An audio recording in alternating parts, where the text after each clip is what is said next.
Assalamualaikum warahmatullahi wabarakatuh. My name is Faiz Nurbardiansyah. Study ID number 2024-3293.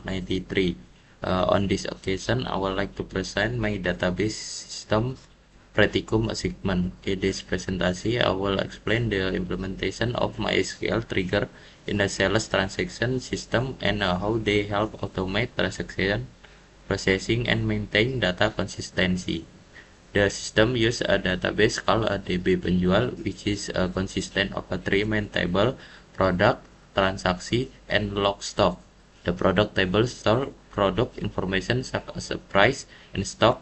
The transaction table records sales transaction, while the log stock table keeps a history stock movement. MySQL triggers are used to ensure that this table remains synchronized automatically. First one, before insert trigger on the transaction table. The before insert trigger is executed before transactional record is stored in a database. This trigger is designed to ensure that transactional data is completely and valid.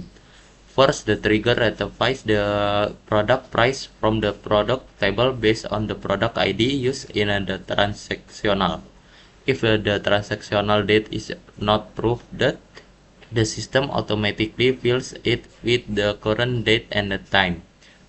If the total transactional value is empty, the system calculates it automatically using the formula quantity multiplied by product price.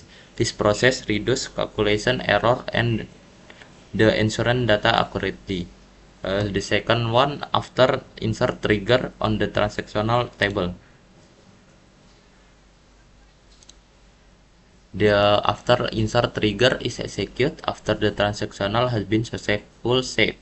This trigger focus on the maintain accurate stock data and recording stock change. After a transactional is inserted, the system automatically reduce the product stock in the product table according to the quality sold. The system then records this stock change into the log stock table with the type keluar, the description, sales, transactional, and the transactional timestamp. This logging mechanism prove a clear audit trail of stock movement. Trigger test.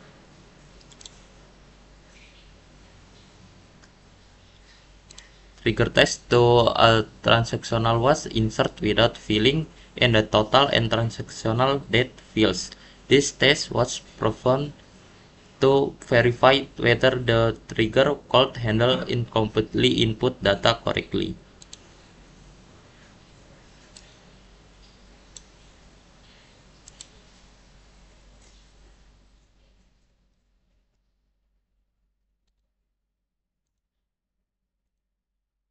Testing result. First, the transactional data was displayed using the follow this query.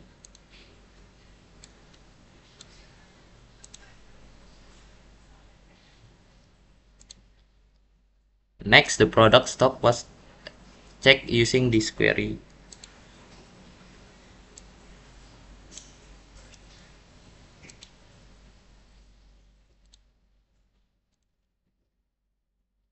And finally, the stock log was displayed. This.